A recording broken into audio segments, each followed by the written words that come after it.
You gentlemen mind if I take a seat right here? Whew, this heat is unrelenting. Wouldn't you agree? Yeah.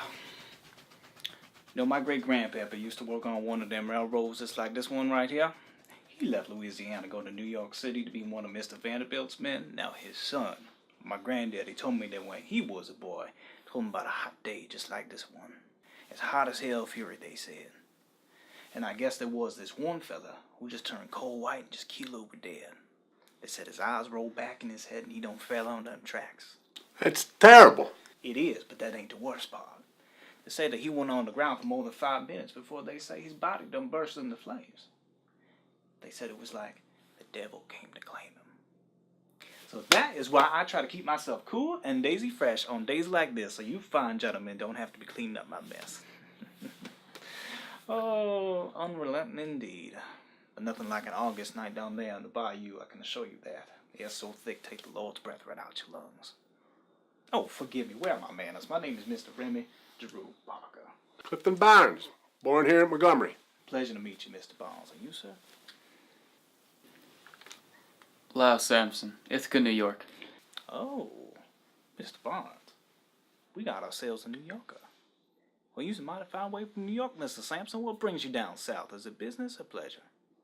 Well, business mostly. I'm a professor in thermodynamics. I'm seeing about an opportunity. Ah, well, an educated man as well. Yeah, it is a mighty fine day to meet you, Mr. Sampson.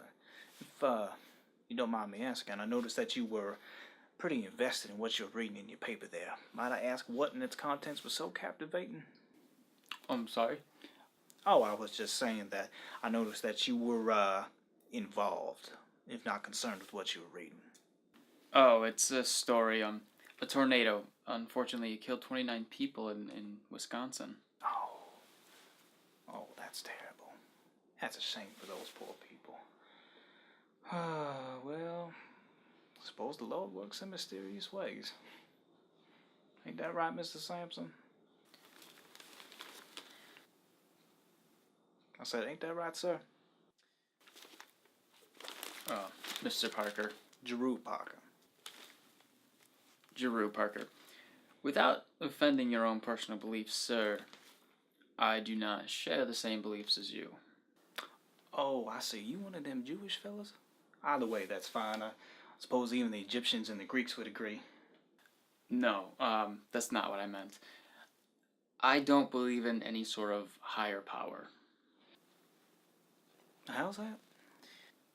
I don't believe that there is a supreme being watching over us. I believe that someday science will offer some insight into our being and help us make sense of the world around us. Well, how do you explain us having this conversation right now? Well, my own personal belief, sir, is that our universe is expanding. And based on evolving scientific evidence, we will soon be able to track our very existence to a single moment in time. You see, there is this theory, which I happen to agree with, that says our universe is actually expanding, which implies that at one moment in time, a moment which we call the singularity, our universe was very hot and very dense. It's at this point that everything exploded into what we refer to as existence. It's truly fascinating. Can you imagine how hot that day must have been? Well, Mr. Sampson, with all due respect for an educated man, I believe that your convictions might be a little misguided. The good book says, and I remember it very well, Genesis chapter 1, God created the heavens and the earth. Now the earth was formless and empty. Darkness was over the surface of the deep, and the Spirit of God was hovering over the waters. And God said, "Let there be light," and there was light. God saw that the light was good, and he separated the light from the dark. Yes, I'm familiar, but those are just fables, written at a time where we had less insight into the world around us. To date, there is unfortunately no conclusive evidence to suggest a supreme being. Nowadays, we use science to help us explain the world. Well, scientific's just a big fancy word for mumbo jumbo, if you ask me. All those lights and fancy glasses. Gentlemen, I really don't believe that this is the time or place to be having a conversation like this. Oh, come on. I ain't looking out for your best interest. I'm looking out for his. Son, don't forget where you are. There's tons of people that may take issue with what you're saying. You don't want to offend a God-fearing Southerner. Oh, we ain't offending anybody, Mr. Barnes. We just have a little friendly conversation is all. Ain't that right, Mr. Sampson? That's right. Good. Now, in order for me to better understand why it is you would believe such things, let me see if I can articulate to you for a minute. You don't believe that there is a God because you can't see him. So, using that same, and I'll use your word, scientific logic, that will mean that only things that we see exist. Let me ask you, do you believe in trees? What? Trees. Do you believe in trees? Well, of course. But you can't see any right now, can you? Well, no. But according to what you said, if you can't see it, it means it doesn't exist. Well, no, that's not what I'm saying. Essentially what you're saying is nothing exists outside this room. There are no trees, there's no water, and that we here are the only people here on Earth. Why? Because you can see us. Well, that doesn't sound quite right to me. Mr. Giroux Parker, that is not what I'm saying, sir. You're putting words into my mouth. There is no conclusive evidence to suggest a supreme being. Well, let me ask you this. What do you think happens when we die? I believe that this is it. Well, what happens to your soul? I don't believe we have a soul. Well, golly. You must be pulling my chain. Science suggests that the soul is simply synapses developed in our brains.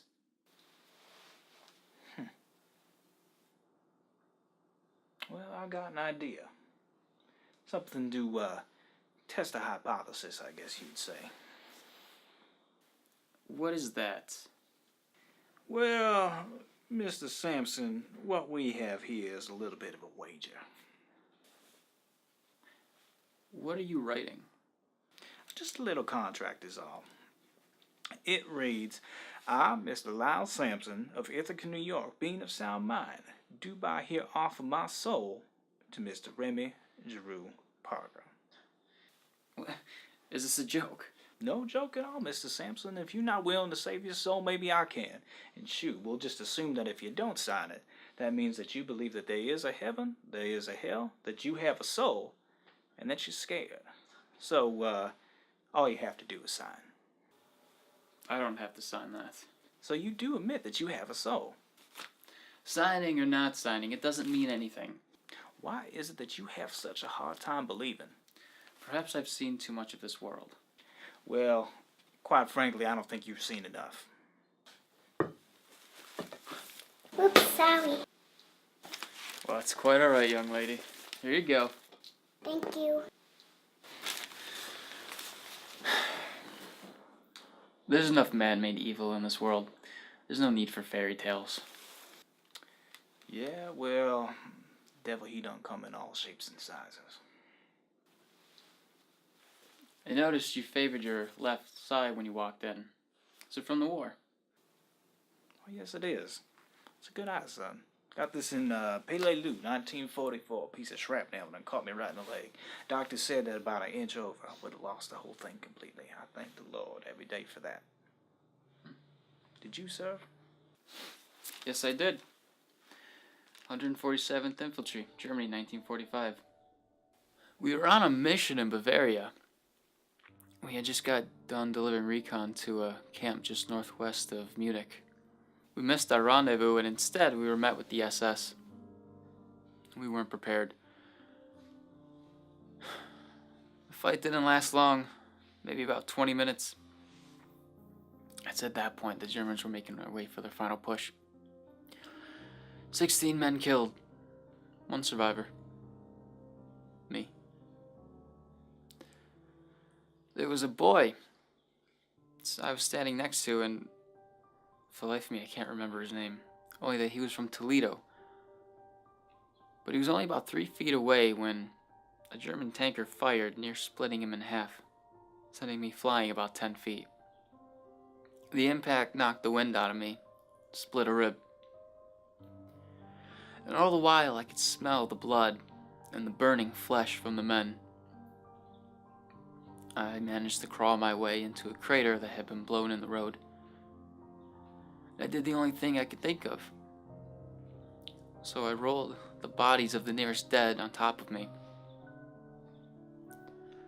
11 hours passed before the next unit arrived. I think that was when I was the most scared. The waiting. I was saved by this boy who was no older than maybe 17, Private William Bradley. And I remember so vividly the look on his face. I remember the sweat on his brow and the multicolored pigments of green and brown in his left eye. It wasn't too long after that Private William Bradley had too found himself at the receiving end of a bullet. Anyway, 3 weeks later, that same recon brought us to a concentration camp. Mr. Parker, I was in Dachau. Let me tell you something about Dachau. There's no greater horror in heaven or in hell than the man-made inhumanities that we experienced there. That was the moment I stopped believing in God. If God exists, he has an awful lot of explaining to do. Because no all-loving supreme being would let something like that happen. So you asked me, and I'm telling you, that's why I have a hard time believing. Well, Mr. Sampson, that was truly a sad, devastating story. My sympathies truly lie with you and your men. And I too have experienced great loss. So I understand your trepidation. But don't you see? The good Lord used you as his weapon against the devil. He had you survive so that you could confront evil in its purest form. And for that, your soul was strengthened. Sir. Well, if I can rebut with my own anecdote, so hopefully you can understand where it is that I'm coming from.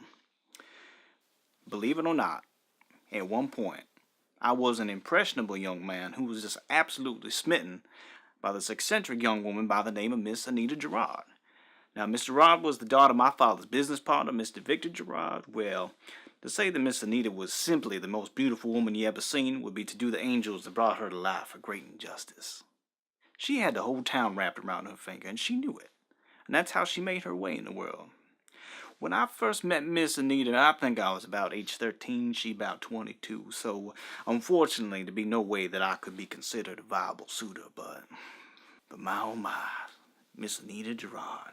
She had the greenest eyes, the most auburn hair, and the most sensuous smile this side of like Mary Paul. Even when she pouted, it was beauty. Well, anyway, Miss Anita fell in love with this terrible young stopboy by the name of Mr. Paul Garrett.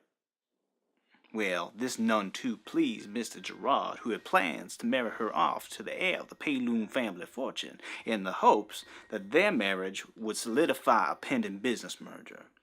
And that's exactly what happened.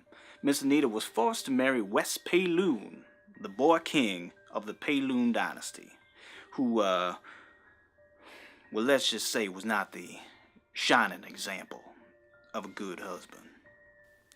Doctors told Mr. Payloon that after too many years of the drink that he was unfortunately not able to plant the seeds of life in Miss Anita's womb. Well, this sent him into a wild and violent drinking frenzy at the expense of Miss Anita. And gentlemen, what I'm about to tell you is 100% true. I might not have believed it myself if I saw it with my own two eyes.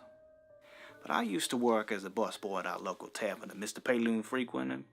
Well, I saw Mr. Payloon striking up a conversation with a man in a green seersucker jacket. He was telling the man in green his plight, and I remember the man in green consoled old Wesley with a wink and a firm handshake. And I remember he held that handshake especially long. You see, that night, Miss Anita conceived a devil's child.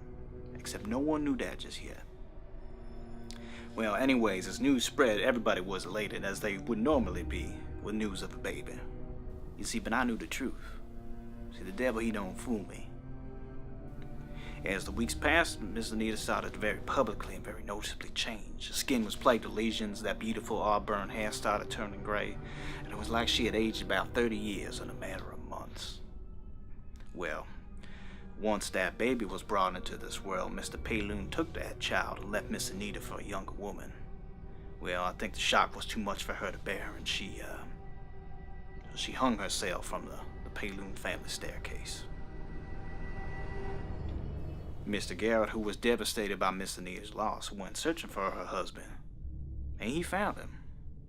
Then that crazy Kuyon murdered Mr. Payloon and that baby. Then he put 2 barrels of a shotgun in his mouth.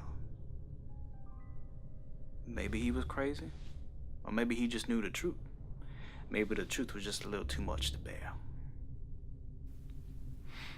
Well, a few days later, I went to Miss Anita's services, and lo and behold, who did I see?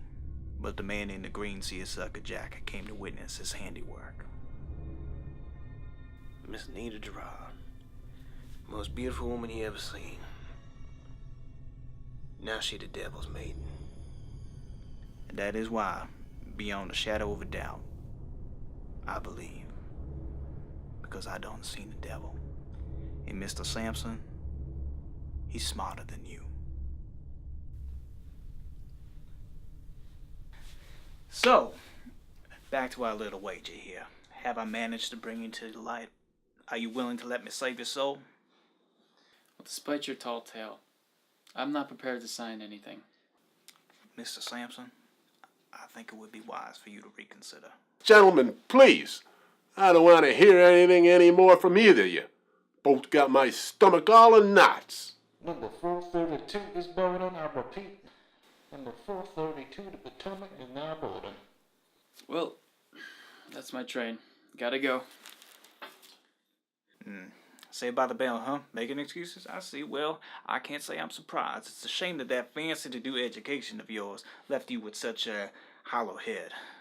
If you find your brains on that train, why don't you come back and send them Remy's way? You know what, Mr. Parker? Drew Parker. With all due respect, if I had a soul, which I don't, I wouldn't sign it over to a low-life, holier-than-thou, condescending egotistic like yourself. I've known you for 10 minutes. I can see right through you. You're a sly fox in sheep's clothing. I don't know what your agenda is, but I wouldn't trust you with my mother, let alone my soul. And if it turns out that I'm wrong, that I do possess a soul, I'd give it to someone good and pure.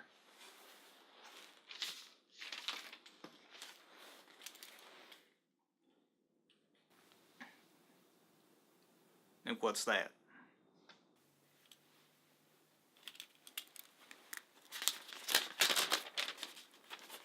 Here you go, sweetie. I want you to have this. Keep it close. Gentlemen, good day.